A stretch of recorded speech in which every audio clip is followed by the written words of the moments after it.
game potential untuk Onyx karena Gig menutup cloud-nya. Sementara Uranus laning jauh yang biasa dilakukan oleh Luke akan ditutup juga oleh Onyx. Ini kedua approach yang menurut aku cukup wise dari kedua belah tim. Masalahnya Luke juga kuat dengan Terizla-nya. Lapu-lapu masih terbuka dan di sisi lain kita memang belum melihat Gig mengamankan bot lane-nya. Bahkan jangan lupakan Pakito ya untuk bermain dengan lane jauh tapi baru aja diobrolin. Tidak Langsung akan ada. di shutdown begitu aja di Bane atas tim Onyx. Dalam kondisi seperti ini tentunya membuat pergerakan dari Gig agak sedikit terisolasi karena mereka tidak bisa keluar dari zona team fight-nya. Split push dibatalkan. Oh, sekarang mereka menutup ke arah Matilda. Wah, ini tahu Tapi mereka membuka untuk Brody. Sedangkan Brody dibutuhkan di para pasukan Geek Farm. Mereka membutuhkan Brody untuk benar-benar menghentikan pergerakan dari sosok Fanny ketika melakukan invasi di area gold. Iri ya. Tapi apakah memang Brody-nya di sini akan di-deny pick oleh Onyx dari Coach Yep? Dan Apakah masih ada sudah memperhitungkan hal tersebut? atau jangan-jangan akan dibiarkan begitu saja dengan Bruno-nya, Brody-nya yang di-deny. Dan nantinya untuk last pick dari teman-teman Onyx, mereka akan lebih berfokus sama either roamer atau bahkan mid laner karena ini Angela mid lane bisa banget dibawakan sama Suns. Oke. Tapi ini yang udah sempat disebut sama Profesor KB di game keempat tadi. Iya, 1-1 yang sebenarnya bisa menjadi acuan ketika adanya beberapa hero-hero dengan dash potential. Dan ada beberapa kali kita melihat juga potensi dari 1-1 yang sangat sulit untuk di-ganking, memaksa pergerakan dari Matilda. Mau nggak mau harus lebih sabar menunggu Needles of Flowers. Walaupun Needles of Flower udah di nerf sedikit ya. Sudah di nerf ya, hanya membutuhkan 3 saja sih sebenarnya. Berasa kayak ultimate jadinya skill 2-nya. Iya betul 24 juga. detik. Anti-CC. Anti-CC. Yang memang mungkin ini yang akan dimaksimalkan sama cewek juga sebenarnya untuk bisa terhindar dengan efek CC yang dimiliki oleh Gig. Tapi Edit masih jadi jawaban, Bruno yang akan diamankan bukan Brody. Berat gak sih Brody? Bruno ya? Bruno head to head sama 1-1. 1-1-nya bakal berat walaupun ada dari sosok dari penonton bilang apakah ini era 1-1. Tapi aku melihat untuk laning phase head to head-nya ini agak cukup berat dan tertekan Profesor. Aku malah mikir ini bisa jadi antara Rafaela pick atau satu roamer lagi yang menuju ke arah pick over kayak Kaja. Jadi kayak Kaja Angela 1-1. Dan ini individual play-nya tinggal membuat Kairi dengan nyamannya melakukan eksekusi di lini belakang. Karena yang bisa menggapai dia cuma onward dari Luke. Malah aku merasa dari Kiboy dia bisa bawain Chow kali ini. Kaja pun bisa sebenarnya. Kaja juga bisa. Bahkan, Wah Kaja paling bagus soalnya. Kaja. Iya, dari awal aku udah bilang bahwa pick of hero yang masih terbuka banyak. Dan membuat potensi dari 1-1-nya jadi nggak useless. Ingat, satu target dari 1-1. Weakness point bisa bermain front to back. Dan hal ini bisa menjadi salah satu alasan bahwa teman-teman dari Onyx ingin menuju ke arah mid to the late game dengan pick off sebagai asuransi mereka dan Heartguard sebagai damage dealer utama mereka juga. Suns Angela. Kita akan lihat apakah 1-1 yang memang diprioritaskan untuk Onyx di game yang ke-5 kali ini akan menjadi jawaban bahwa menang laning di area early match up dengan Bruno bisa diamankan oleh Onyx. Tapi pergerakan Baloy dan juga Aboy ini benar-benar menyeramkan karena mereka bawa Matilda, mereka bawa Lilia, mereka punya efek burst, mereka punya escape mechanism. Jadi ini akan jadi suatu hal yang perlu diperhatikan oleh Onyx. 3-1 skor sementara. Dan apakah Onyx akan terbang ke langit dan tidak bisa dihentikan? River Sweep yang dinanti-nantikan oleh seluruh penonton dan juga bahkan para supporter Geek Farm. Tapi apakah Onyx akan mematahkan Cinderella story itu? So EPL Final, minta tepuk tangannya! Let's go menuju ke arah Grand Final. Ini yang sudah dinantikan. Ketika Kiboy akan menjawab, merespon dengan adanya pergerakan agresif yang dilakukan oleh Baloy di area mid. Dan Aboy, memancing adanya satu buah flicker dari seorang Kiboy. Pas banget lagi stikernya. Haha, santai bro. Karena engage-nya agak cukup mengerikan bro. Apalagi look-nya udah level 2, jadi dia punya Earthshatter juga. Chain CC akan dilakukan sehingga Kiboy pasti bakal kewalahan. Apalagi di sini dia membawakan Wilderness Blessing bukan Tenacity. Jadi Keyboy hanya mengandalkan item untuk bertahan hidup nantinya dengan pick of powernya yang bakal dibawakan dari early game sampai mid game. Oke, tapi nampaknya Momo-chan, kayaknya mereka agak cukup sering berkutat dengan pertukaran damage ya dari mid-nya. Iya, karena mau nggak mau Geek Farm ini juga harus main benar-benar agresif Ji. Aboy punya potensi yang dimana memang dia start dengan 2 skill terlebih dahulu. Dan Kairi yang harus datang sebagai eksekutor. Jadi planning harus Happy jalan. birthday Marky. Apakah masih ada cutthroat di sana?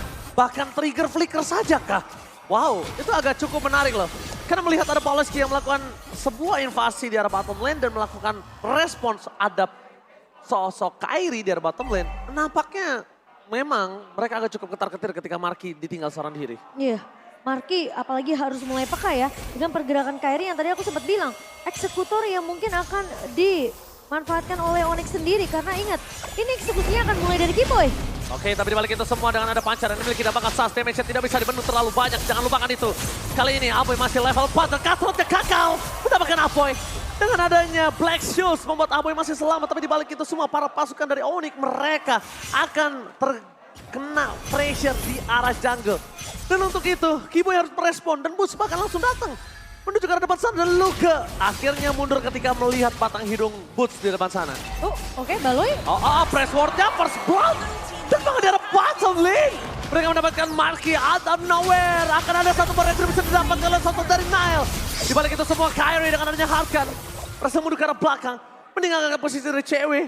Dan akhirnya dari Sans dengan sangat cepat melakukan mobilitas dengan sangat tinggi. Dan bahkan dengan cukup cepat juga dari Nile mengamankan objektif tetap pertama. Tapi buat teman-teman jangan lupa untuk dapatkan MICC Time Limited Bonus Health Card. Ice Side ini benar-benar skill health card yang teman-teman mungkin sempat kelewatan. Kalian punya kesempatan untuk mendapatkan skin tersebut di tanggal 15 sampai tanggal 29 Oktober. Dan jangan lupa untuk daftarkan tim kalian di MICC season yang pertama ya guys ya. Ini nih penting banget memulai dari hal yang kecil. Oh, Tapi di budget Keyboy. one. Tapi ternyata di arah bottom lane akan timpa terjadi dan cutthroat akhirnya mendapatkan Marky. Nomor flicker yang bisa menyelamatkan sosok dari sosok Marky ini. Membuat dirinya tidak bisa kemana-mana. Dan bahkan cewek mencoba untuk melakukan defensif. Udah ada weakness point terbuka dan again and again masih dengan 2 suara untuk Geek Fam. Dan ini dia yang dicari sama cewek dengan one-one-nya. Ketika berhadapan dengan Matilda, dia tahu persis kalau Matilda akan memberikan badannya dan weakness point akan terjadi di sana. Alright, dan bahkan Kairi coba untuk menyelamatkan dirinya mundur ke arah belakang. Permainan early yang harusnya dipegang oleh para pasukan Geek Fam yang nampaknya agak cukup kurang lancar seperti di game sebelumnya.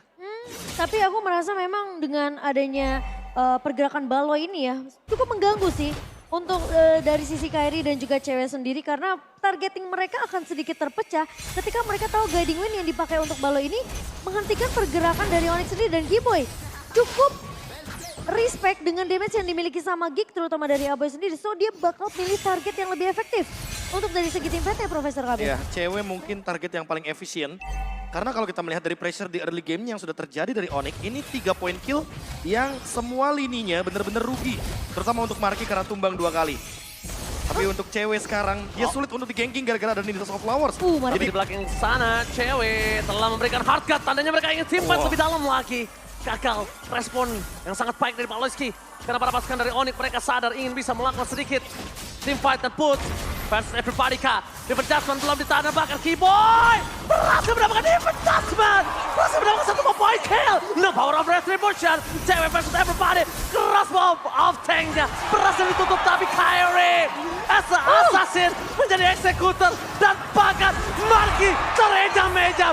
Nggak boleh pulang. Maunya digoyang. Dan Onyx berhasil mendapatkan keuntungan dengan adanya turtle yang terbuka dengan sangat bebas. Satu Divine Judgment yang ditahan ketika Tonros dari Nile itu sempat dikeluarkan. Dan timing yang pas dari Keyboy karena dia benar-benar memperhitungkan, mengkalkulasi resource skill yang dimiliki sama Nile tadi Profesor KB. Dan untuk sekarang Turtle setup kayaknya bakal coba untuk dikendalikan sama Onyx dengan tujuan 6 point kill ini sebagai snowballing. Tapi Nile di depan sana mencoba untuk melakukan distraction. Apakah retributionnya from Nile? Berhasil mendapatkan retribution. Tapi Kairi ternyata tidak mengincar itu. Kairi memilih untuk team fight. Berhasil mendapatkan satu point kill. Nile kali ini mereka menukar dengan adanya Pawlowski. Masih oke. Masih nggak terlalu rugi. Dan setidaknya Geek Fam sedikit demi sedikit mencoba untuk membayarkan utangnya. Dengan Keyboy. Oh my god. invasi jungle yang terjadi. Tidak ada cover dan Nile tidak punya retribution. Membuat dia harus kehilangan Orange Mafia dengan kondisi kali ini. Iya, tapi itulah dia perbedaan dari segi objektif play-nya dan winning condition-nya. Geek Farm dengan Lancelot menjadi jungler tank akan membuat bagaimana pressure di area dari Tartonnya akan dipaksa. Tapi berbeda dengan Fanny dari Kairi, dia mengincar point kill. Iya. Weakness point terbuka. Masih ada Hardcut. Balaski. This is Captain Cewek speaking. Ready to take off. Dan bahkan Luka akan coba diganyang. Di arah top lane. Tidak ada kesempatan untuk pulang. Dan bahkan Luka harus berserah diri. Menjadi korban keganasan dari Cewek. Apakah benar 1-1 is back? 1-1 is back sepertinya untuk Onyx di game yang kelima kali ini. Bahkan dengan Hardcut bantuan dari Sans itu cukup untuk setidaknya Cewek melakukan outplay, Profesor KB. Dan itu yang tadi sempat kita mention, kalau seandainya 1-1 ini malah akan terbuka weakness point-nya ketika berhadapan dengan Matilda. Circling Eagle yang malah menjadi senjata makan tuan dari Geek Farm harus lebih diperhatikan juga. Jangan membiarkan Cewek dengan damage deal yang begitu tinggi. 5.000 gold leading dari Onyx akan bermain front to back. Oke, mereka bahkan memiliki 1-1 prematur. Punya power yang sangat kuat kali ini. Baloyski kita tahu betapa powernya Baloyski dengan adanya Matilda. Tapi lihat Apoy membuka weakness point. This is Captain Cewek speaking, they're ready to take off. Di balik itu semua double kill didapatkan oleh seorang Kairi. Lihat dua penerbang handal yang dimiliki dari Onyx. Dengan dua pilot yang luar biasa. Cewek dan juga Kairi bermain dengan awan. Memang sang Raja Langit selalu bermain di atas langit. Bahkan saat mencoba untuk menggocek Nile, berhasil melakukan decoy. Cewek masih mau lebih. Dia mencapai di start point. Nile terperangkap dan tidak bisa kemana-mana. Energy Eruption. Deep Adjustment benar-benar menghukum Nile. Dan bahkan para pasukan dari Onyx. Atau nowhere bot. Energy Eruption. Mendapatkan Baloyski. Dan bahkan press word-nya. Nggak dapetin apa-apa. Nggak dapetin satu point kill pun. Tapi untuk Geek Farm itu sebuah nafas yang lega. Wah, itu terlalu banyak kerugian, terlalu banyak kehilangan member di area mid-nya. Teamfight-nya jadi overextend untuk Onyx. Dan Onyx mengincar hal tersebut. Heartguard adalah global presence. Ketika teamfight, distraction yang terjadi membuat Sans bisa melakukan clear wave di dua tempat yang berbeda. Dan Cewek tinggal eksekusi karena dia hanya menunggu Baloyski membuka satu circling eagle. Iya, itu space yang banyak banget sebenarnya untuk Cewek sendiri. Memaksimalkan weakness point-nya dan ngebuka cross bawah tank. Tapi look, Oke, kembali lagi di sana Bus menjadi korban keganasan para pasukan Geek Farm. Tapi out of nowhere terbakar Kairi-nya lewat. Tidak mendapatkan apapun. Berhasil mendapatkan Apoy dari sosok Sans dengan damage dari Cewek dan Bus. Press word-nya gak keluar. Bahkan double kill di tangan Nile. Dipaksa mundur ke arah belakang.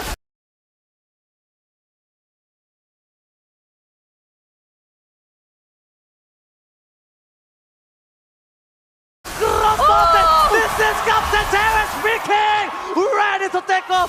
Kembali lagi, dua pilot Onyx mengudara secara bersamaan. wow. Meskipun kita melihat Matilda yang menjadi first pick untuk Geek Farm. Tapi itu bukan tutup mata. Oh my god, oh my god. Era Walwali dan Kairi berhasil menjadi penutup yang buka jalan Cewek yang eksekusi Kairi. Dua kombinasi chemistry. Wow. Bahkan Aboy tidak dikasih pulang. Bahkan coba dihantam. Dan bahkan mundur ke arah belakang Cewek akhirnya tershutdown-kan. Kan tidak bisa diselamatkan kembali. No hardcut, shutdown for Cewek. Satu pilot tumbang, masih punya satu pilot lagi dari Onyx. Wah, terlalu overextend itu Profesor KB. Kita melihat Cewek, memang ada Sans yang bisa memberikan healingnya. Tapi ingat Aboy ini juga udah lumayan sakit. Tapi kita punya game fake by Grab yang dimana 8.121.600 adalah total waktu dalam detik siaran yang dijalankan sepanjang MPL Indonesia Season 12 berlangsung dan masih berlanjut. Oke, masih berlanjut juga tim fight di arah Lone. Ini adalah tim fight yang cukup berarti untuk para pasukan dari Geek Farm. Mereka bisa melakukan snowball dari sini. Tapi Boots berada di garis depan. Mencoba menghentikan seorang Marquis. Damage yang terlalu besar diberikan. Untuk ke arah belakang. Harkat sudah masuk. Kairi gagal. Mendapatkan retribution di tangan dari Nile. Dengan sangat sigap. Tapi di belakang sana mereka menghukum dua pasukan Geek Farm. Mereka menghukum Maboy. Mereka menghukum Baloyski atas tindakan Nile. Melakukan takeover terhadap Lord pertamanya. Wah, meskipun kita melihat tadi dari Luke sempat berfokus untuk menumbangkan Sans di lini belakang ya Prof. Tapi masalahnya dari Sans tidak tumbang sama sekali. Presence dengan ada global presence yang dimiliki Heartguard oleh Sans ini ngebuat Geek Farm. Mereka sepertinya terlalu sia-sia untuk mengejar ke arah Sans. Tapi makin superior juga bagi Onyx karena dengan hadirnya satu buah fleeting time membuat targeting dari Keyboy makin lebih kejam. Serta berseker's fury dari cewek yang tentunya akan menimbulkan critical damage yang lebih tinggi. Oke, Woods perlu badanin cewek sekarang juga. Tapi kalau misalnya engage ini dilakukan Geek Fam ini nggak baik banget. Kenapa? Mereka punya power yang cukup besar. Balas di depan sana bisa men-trigger weakness point. Untuk kemudian ke arah belakang Aboy hampir saja terperangkap. Masih ada Kyrie Win. Tapi Kyrie hampir saja guntingan terjadi. 2 kali secara berturut-turut. Pergerakan dalam permainan sandwich gaming ditunjukkan oleh Onyx.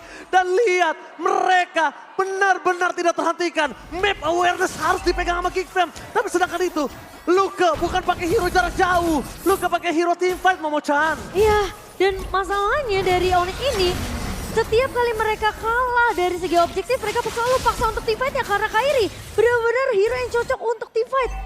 Dan Baloy, ini bakal jadi PR sebenarnya untuk cewek sendiri. Karena secara nggak langsung Baloy memberikan dirinya untuk ngebuka weakness point yang dimiliki sama cewek. Seperti yang Profesor Kabi bilang. Dan masalah utamanya juga Sans dari tadi benar-benar punya hard guard. Dia mau split push sekalipun gak akan ada masalah sama sekali. Onyx pegang kendali lane jauh dan lihat Kyrie juga sama. Dia hanya akan memicu banyaknya ultimate atau bahkan source skill dari teman-teman Geek Fam untuk keluar sebelum teamfight berlangsung. Dan cewek akan membuka setup tersebut dengan dash yang dia miliki karena sulit untuk ditangkap. Bahkan Sans gak perlu muncul Profesor KB.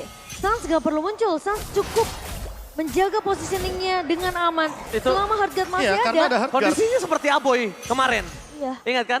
Seperti Aboy kemarin. Dan bahkan para pasukan dari Onyx, mereka benar-benar menginvasi Momo-chan. Ini benar-benar dimakan habis jungle-nya. Dibotakin. Kan dikasih kesempatan. Dan menurut aku Geek Fam, mereka nggak bisa mulai dari Nile duluan. Nile ini harus jadi eksekutornya. Karena dari Onyx mereka punya Fredrin, mereka punya Energy Eruption, dan mereka punya Effect Town. Bahkan mereka punya satu buah Divine Judgment dari Keyboy. Jadi ketika mereka melihat tidak ada Tonros, tidak ada puncture yang bisa dimaksimalkan sama Nile, mereka tarik Nile-nya. Kita udah melihat kemarin ya Prof ya, ketika di match terakhir antara Bigetron dan juga Geek, Supercan membawakan Lancelot. Dan ketika di sisi seberangnya ada Fredrin dan memiliki efek sisi lainnya seperti Edit, ini susah banget Lancelotnya untuk bertahan. Ya, Dan tidak ada Tonros, bahkan Nile harus menggunakan Phantom Execution. Mau nggak mau. Itu dia yang ditunggu oleh Boots. Ketika Tonrosnya keluar, dia langsung dive in. Dia langsung membuka sebuah pergerakan dan Lord mungkin harusnya free Momo-chan. Harusnya free sih. Ini terlalu mungkin bisa dibilang berbahaya buat Geek Fam kalau mereka melakukan kontes. Karena itu sama aja masuk ke ujung jurang. Karena Dan ini mau nggak mau harus lebih nunggu lagi sih. Apalagi dalam keadaan Onyx yang menuju ke arah 10.000 gold leading. itu dia. Sans dan ceweknya ini bener-bener connecting banget. Kyrie juga dengan rotasinya cepet banget. Sehingga Lord kali ini kayaknya bakal dipaksa untuk nge-push 3 lane yang berbeda. 3 lane yang berbeda. Ingat, kalau para pasukan dari Geek Fam gak bisa mempertahankan Lord ini akan menjadi bencana. Dan mereka gagal mendapatkan juara APL kali ini. Tapi lihat, Onyx masih belum terlihat potensi untuk melakukan one straight push dari mid lane. It's Onyx time telah dikumandangkan. Rosgold Meteor di tangan dari Kyrie. Best turret tadi bilang utama. Karena mereka tidak mau terlalu terburu-buru. That's why mereka menunggu di dua lane yang berbeda. Di arah bottom dan juga di arah top lane. Kyrie seorang diri. Dan bahkan Boots di depan sana memancing dua team fight yang berbeda. Di bottom lane mereka dapetin turret. Di top lane mereka dapetin turret. Dan bahkan Boots menang yang bisa diberikan. Kyrie free hit. Lewat begitu saja dengan adanya sosok dari cewek dan ready to take off. Aboy ter-take down. No high ground defender. Ini bencana. Walaupun Boots berhasil di take down. Tapi ingat, cewek masih memiliki crossbow outlet dan mencari sosok dari balas ke depan sana. Ada Kyrie mencoba untuk memberikan damage. Mundur ke arah belakang masih bertahan. Geek Fam menolak tumbang. FPL Playoff. Mana tepuk tangannya? Perbedaan 10.000 yang menjadi problem untuk Ivan, tapi Baloy. Oke, cewek bakal coba di take down. Win out nyacet. Phantom Execution gak berhasil. Masih selamat bahkan Nile. Kali ini benar-benar diselamatkan. Baloyski save the day. Wah itu cukup mengambil resiko ya Profesor ya. Ya, tapi balik lagi masih ada Garden Wing yang masih mampu juga untuk menarik Nile dari malapetaka ketika kerumunan dari kawalan Onyx benar-benar hadir di area jungle-nya. Fanny dari Kyrie sekarang benar-benar belum bisa ditumbangkan. 11 poin kill, 0 death, 4 assist.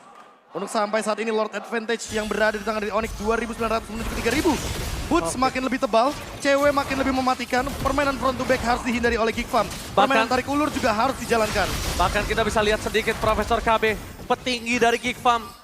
Dia udah cukup pusing dengan adanya Doyok di sana. Mencoba untuk mensetir permainan tapi nggak bisa kayaknya Mafia Doyok ini. Iya, ini sekarang bener-bener semua lininya dikendalikan sama Onyx.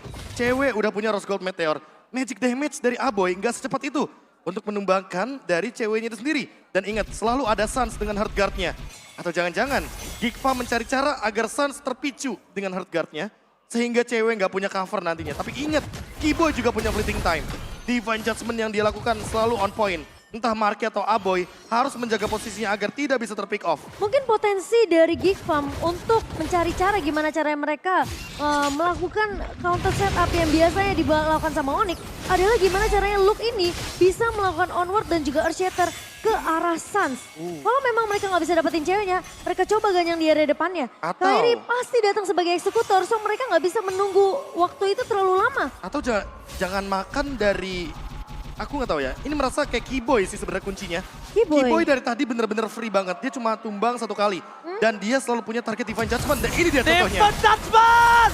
Cross passing! No Aboy! No high ground defender, mundur ke arah belakang, Baloski akan coba dikanya begitu saja. Dan bahkan cross passing! This is Captain Cherry speaking! Berhasil kehilangan dua player, tapi Nile di depan sana bakal coba dikanya. Masih ada Win of Nature, gak bisa bertahan lebih lagi. Dan bahkan Energy Eruption membuat Nile mundur ke arah belakang. 3 hilang!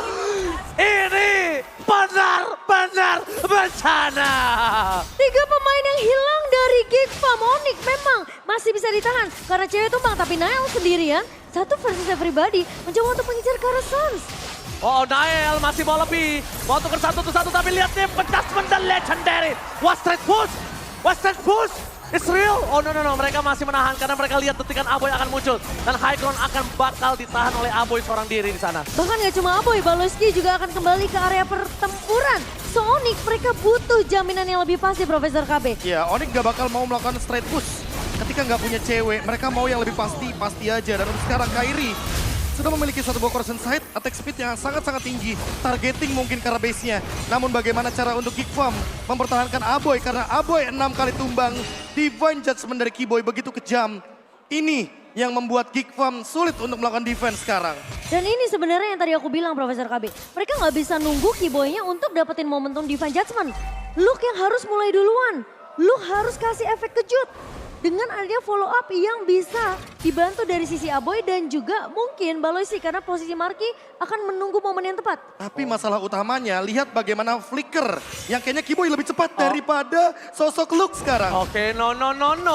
Cycling Eagle terpaksa dikeluarkan Baloyski. Di arah top lane cewek udah punya immortality. Best Turret akan menjadi pilihan utama tapi Kairi di depan sana bakal melakukan distraction. Fokus ke arah base-nya, Onyx. gak peduli apapun yang terjadi. Masih dapat bertahan tapi Onyx belum mau selesai. Mereka masih mau team fight. Mereka ingin mendapatkan satu momen ke atas Baloyski dan bakal memukul mundur para pasukan dari Onyx. Geek Fam bertahan, tapi tidak selama itu. Karena cewek masih punya Rose Gold Meteor dan Kiboy benar-benar harus tahu kalau dia dipukul mundur Geek Fam. Geek Fam sekali lagi menolak untuk ditumbangkan dan bahkan mengusir sang landak kuning. Defense untuk yang kedua kalinya dari Geek Farm dan bahkan Onyx juga masih mengalami kesulitan, struggle banget untuk bisa nge-closing di game yang kelima kali ini. Sekarang game udah mulai berjalan ke menit yang ke-19. Apakah perlahan tapi pasti Geek Farm mereka bisa dapetin momentum ini? Baloy tidak berani untuk ngebuka bush-nya karena dia tahu pergerakan dari Onyx bisa datang kapan saja. Kiboy yang tadi Profesor Kabi sempat bilang lebih cepat untuk ngebuka flicker plus Divine Judgment dibandingkan Luke. Dan ini satu hal penting, Aboy sebagai winning condition dari Geek Farm. Selama ada Aboy, Geek Farm bisa bernafas dengan lega. Tapi jangan lupakan Divine Judgment dari Kiboy yang sekarang flickernya ready. 600 gold saja Lord Advantage dan barusan kita melihat sebuah move yang begitu cepat dari Kairi dengan cable-nya hanya untuk melakukan sebuah move lagi ke arah top lane dengan steel cable-nya lagi. Purple buff control yang begitu baik dari Onyx sehingga energi dari Fanny-nya selalu ready. Dan Geek Farm mereka bisa membawakan strategi one for all for one. Udah bakal lihat di situ. Ada respect diberikan. Tetap nonton MPL Grand Final walaupun gak ada RRQ dari RRQ Kingdom. Dan sebelumnya kita lihat ada Mikel dari Alter Ego. Betul. Jadi ini dia Grand Final yang selalu dinantikan untuk seluruh sobat Mobile Legends walaupun tim idola mereka tidak ada di Grand Final. Ya bahkan ada EVOS Fam tadi juga ya. EVOS Fans itu dari pasukan Geek Farm tadi ya. Iya, ya, dan seperti yang tadi aku bilang Profesor KB, Geek Farm mungkin mereka bisa menjalankan strategi one for all for one mereka. Mereka menunggu di satu titik push yang dimana potensi dari Lord yang sudah muncul di area atas ini pasti akan diselesaikan dengan cukup cepat dari Onyx kecuali Baloi. Oke, Baloi dipaksakah? Tapi surprise attack! Baloi kali ini berhasil nge-decoy di penjudgment dari Keyboy. Lihat, Keyboy gak punya ultimate kali ini. Di-decoy dengan sangat baik oleh Paleski dengan flickernya. Membuat para pasukan dari Onyx mereka akan melancarkan team fight kembali. Tapi Baloiski dia tahu tidak ada defense judgment. Itu yang membuat dirinya berani untuk membuka ke arah depan. Para pasukan dari Onyx masih belum terlihat semua pasukan mereka. Sedangkan berbanding terbalik Geekfab telah menunjukkan batang hidungnya. Push akan menjadi sebuah pilihan utama ketika mereka ingin melakukan satu point over. Tapi lihat, Kairi terperangkap. Belum ada Harkat. Adu retribusi akan terjadi dan bahkan Keyboy! Save the day! Berhasil mengamankan Lukor. Dan bahkan cewek di depan sana tidak ada yang menemani bersama dengan San. Versus everybody. Dan terlalu sakit. Damage yang harus dipendung. 2 hilang. 3.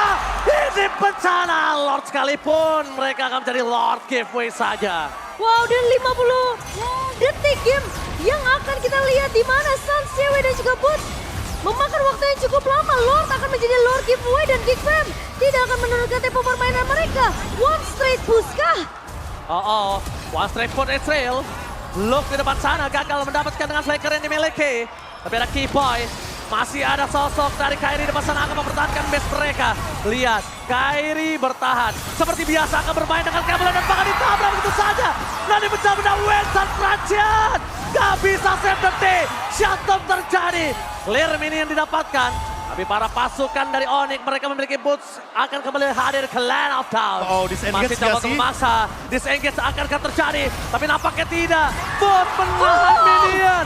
Boots membuat para pasukan dari Onyx ada fight time. Tapi dibalik itu semua, Marky dan kawan-kawan bersama dengan San kali ini akan dilawan. Tapi para pasukan Onyx menolak tumbang. Disengage harus dilakukan. Karena kalau tidak, ini berbahaya untuk Geek Farm. Mereka bisa dibalikan dalam keadaan seperti ini, Momo-chan. Wah, Onyx masih bisa bertahan. Tapi apakah mereka bisa bertahan terlalu lama? Nampaknya 3 versus 5 bukan hal yang baik. Naik terlalu dalam. Satu momen kill didapatkan. Belum ada satu momen kill pun dan bahkan Geek Farm memaksa.